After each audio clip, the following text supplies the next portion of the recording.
नमस्कार दोस्तों, आप सुन रहे हैं डर का सामना, जहां हर कहानी सिर्फ कहानी नहीं होती बल्कि एक अनुभव होता है, एक डर का अनुभव। मैं हूं पंकज और आज मैं आपको सुनाने जा रहा हूं एक ट्रक ड्राइवर की आखिरी सवारी। एक ऐसी रात जहां मौत उसके ट्रक में सवार थी। अगर आपको सच में डर का सामना करने की हिम्मत है तो चैनल को सब्सक्राइब करना ना भूलें और बेल आइकन दबाएं ताकि अगला भूत भी आप तक पहले पहुंचे। तो कहानी का अगला भाग मैं आपको रामू के पॉइंट ऑफ व्यू से सुनाने जा रहा हूं। तो चलिए स्टार्ट करते हैं। मैं रामू यादव हूँ, 42 साल का हो चुका हूँ। जिंदगी का आधा हिस्सा ट्रक की स्टीयरिंग के पीछे गुजार दिया। गाड़ी चलाई है राजस्थान के रेगिस्तान से लेके नेपाल के बॉर्डर तक, लेकिन जो हुआ था उत्तराखंड के एक जंगल वाले रास्ते पर 1997 की ठंडी रात में, वो जिंदगी की सबसे बड़ी भूल थी और शायद मेरी आखिरी यात्रा भी। कहते हैं ना, हर आदमी की एक कहानी होती है।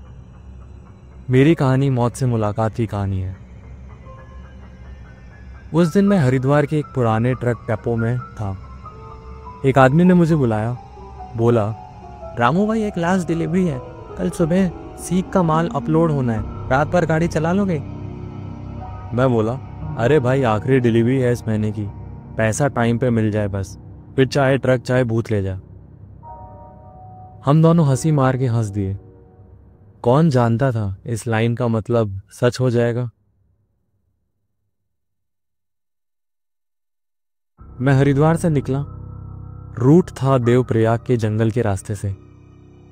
मौसम अजीब था, न पूरी तरह बारिश न सूखापन।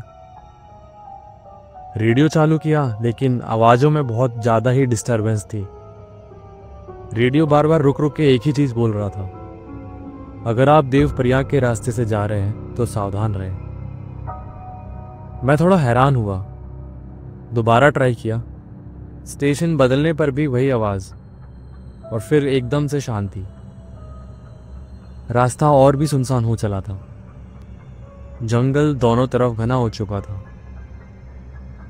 अचानक हेडलाइट के बीच मुझे एक अजीब सी परछाई दिखी। एक लड़की सफेद तलवार सूट में सड़क के बीच खड़ी थी। मैं थोड़ा कंफ्यूज हुआ। ट्रक धीरे किया। उसकी आंखें सीधा मुझे देख रही थी। मैंने खिड़की से झांक के पूछा, कहाँ जाना है बहन जी? उस लड़की ने बस इतना कहा, मुझे आगे वाले गांव तक छोड़ दो, यहाँ का रास्ता मेरे लिए ठीक नहीं है। मुझे पता नहीं क्यों, लेकिन बिना सोचे समझे मैंने दरवाजा खोला। वो चुपचाप सामने वाली सीट पर आके बैठ गई। थोड़ी देर बाद मैंने बात छेड़ी, लेकिन उसके जवाब अजीब थे। मैंने पूछा, नाम क्या है तुम्हारा? यहाँ जंगल के बीच क्या कर रही हो? लड़की ने बोला, नाम पूछने से क्या होता है, रात है, कुछ नाम याद भी रह जाते हैं। उसका अंदाज अजीब था, जैसे वो बात तो कर रही थी पर किसी और दुनिया से। मैं ट्रक चलाता रहा, लेकिन 15 मिनट बाद मुझे लगा जैसे हम उसी जगह पर फिर आ गए हैं। सेम पेड़, सेम बोर्ड, सेम पत्थर। और फिर अचानक उस लड़की ने बोला, आप बहुत अच्छा चलाते हैं, इस बार शायद हम वहां पहुंच जाएं जहां हमें पहुंचना है। ट्रक जंगल के बीच से गुजर रहा था और वो लड़की सामने सीट पर चुप बैठी थी।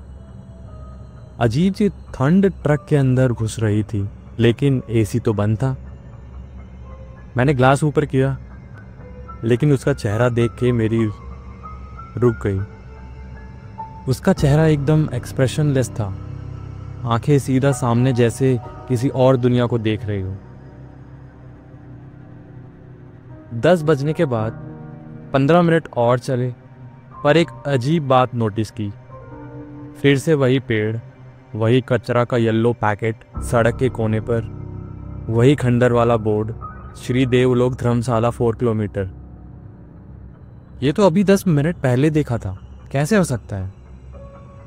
मैंने आंखों पे हाथ फेरा, पर सब कुछ सेम लग रहा था, जैसे हम एक ही जगह पर बार बार घूम रहे हैं। रेडियो खुद ब खुद ऑन हो गया। अब की बार आवाज़ क्लियर थी। वक्त का चक्कर कभी कभी बंद हो जाता है, और जो अंदर अटक जाता है वो या तो पागल हो जाता है या हमेशा के लिए वही रह जाता है। मैंने रेडियो बंद किया, पसीना छूट रहा था। ट्रक की आवाज़ बदलने लगी थी, इंजन घुर घुर कर रहा था। फिर मैंने ब्रेक दबाया, पर गाड़ी रुक गई, एकदम बीच जंगल के। भाई क्या हो गया गाड़ी को? अरे चालू हो बहनचोद। लड़की बोली, अब चालू नहीं होगी। मैंने उसकी तरफ देखा, उसकी आंखें अब लाल सी लग रही थी और वो स्माइल कर रही थी, एक अजीब बेजान मुस्कान। उसी वक्त मुझे एक फ्लैश दिखा, एक छोटी सी मंदिर, जली हुई ट्रक, एक जली लाश के साथ एक औरत की चीख, और वो लड़की, वही कपड़े पर आंखों में सिर्फ अंधेरा। मैंने आंख बंद कर ली और फिर खोला तो सब कुछ नॉर्मल था। रामू थोड़ा कंफ्यूज हो चुका था। उसने बोला, तुम कौन हो? तुम इंसान ही हो ना? वो लड़की थोड़ा फुसफुसाते हुए बोली, मैं कभी थी, पर फिर किसी ने मुझे छोड़ दिया था, इसी रास्ते पे, इसी ट्रक में। रामू की धड़कनें तेज हो गई थी। वो मेन सीट से खिसक के पीछे चला गया। रामू को लगा ये तो मैं पागल हो रहा हूं या ये कोई भूत है। ट्रक के अंदर ठंड इतनी बढ़ गई थी कि शीशा जाम हो गया था। रामू ने इग्नाइशन चालू करने की कोशिश की, नहीं हुआ। फिर एकदम से उस लड़की ने पलट के मुझे देखा, डायरेक्ट आंखों ही आंखों में, और अपनी भारी आवाज में उसने बोला, आखिरी सवारी तो हो तो पूरा रास्ता भी देख लो रामू। और उसके बाद ट्रक के शीशे पे खुद ब खुद लिखा आया, वेलकम बैक। रामू बहुत डर चुका था और उसने डरी हुई आवाज में उससे पूछा, कौन हो तुम? क्या चाहती हो मुझसे? मैं सिर्फ एक ड्राइवर हूं, सिर्फ काम कर रहा था। वो लड़की फुसफुसाते हुए थोड़ी दबी हुई आवाज में बोलती है, काम ही तो था, एक औरत को जंगल के बीच छोड़ने का, 4 साल पहले। क्या तुझे याद है रामू? सडनली रामू फ्लैशबैक में जाता है, उसको वो सब कुछ याद आने लगता है। फिर वो बोलता है, मुझे याद आया, 1993 में मैं एक औरत को लिफ्ट देके देवप्रयाग के रास्ते छोड़ के जा रहा था। उसने ज़्यादा बातें नहीं की थी। मैंने उसे जंगल के एक मोड़ पर उतार दिया था। उस वक्त बारिश थी। मैंने सोचा था कोई उसे ले जाएगा। अगले दिन न्यूज़ आई थी, एक औरत की लाश जंगल में मिली थी, हालत ख़राब थी। और मैंने कभी किसी को नहीं बताया।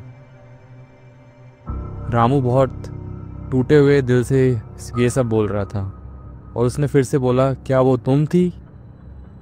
और उसके बोलने के बाद वो उसे माफ़ी मांगने लगा। और फिर वो लड़की बहुत सॉफ्टली आवाज़ में बोलती है,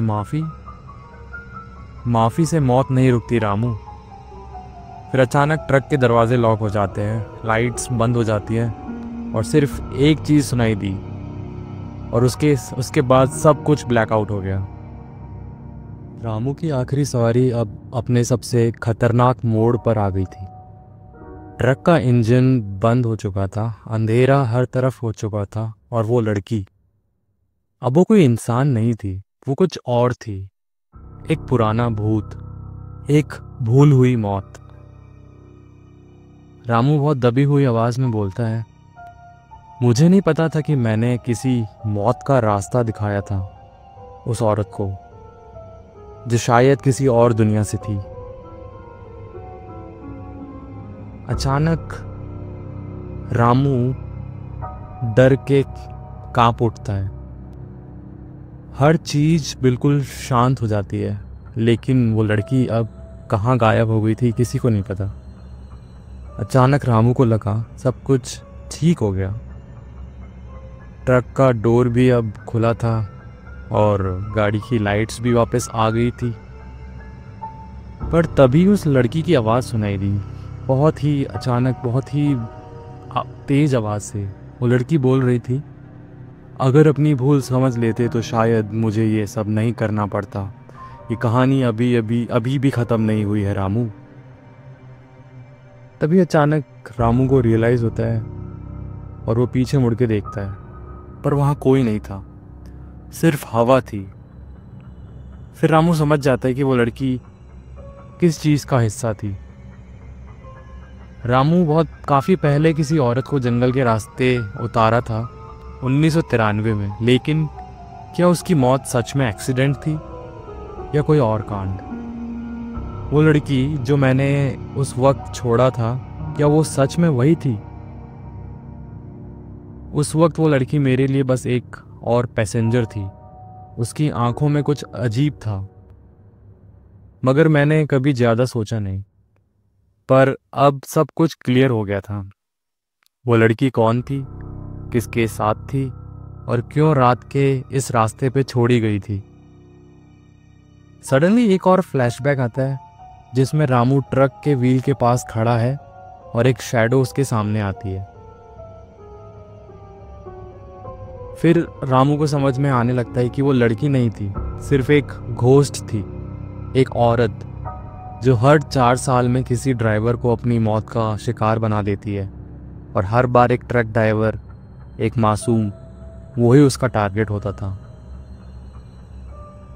फिर रामू थोड़ी रुकी हुई आवाज़ में बोलता है, मैं तुम्हें नहीं बचा सकता, मैं तुम्हें नहीं बचा सकता।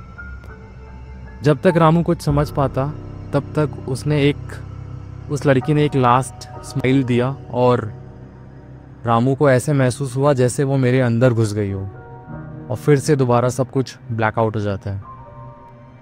और फिर अगली सुबह जब रामू आंखें खोलता है तो वो देखता है वो ट्रक रास्ता बदल चुका था, बिल्कुल सेफ जगह पर था, और वो लड़की अब कहीं नहीं थी।